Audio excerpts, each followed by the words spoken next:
தந்தையிற்கே பாடம் சொன்ன தகப்பன் சாமி. பிரம்மதேவர் ஓம் என்ற பிரணவ மந்திரத்தின் பொருள் தெரியாமல் முழித்தபோது சிறுவனாக இருந்த முருகன் அவரை சிறையில் அடைத்தார்.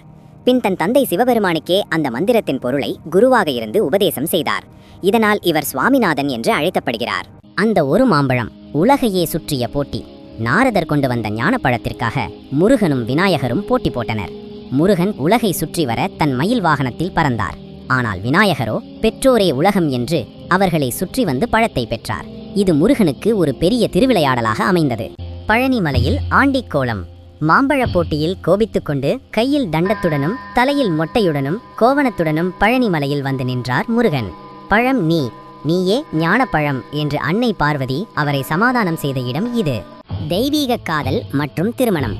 முருகன் தேவேந்திரனின் மகள் தெய்வ யானையை போரில் வென்றதற்காக பரிசாக மணமுடித்தார்.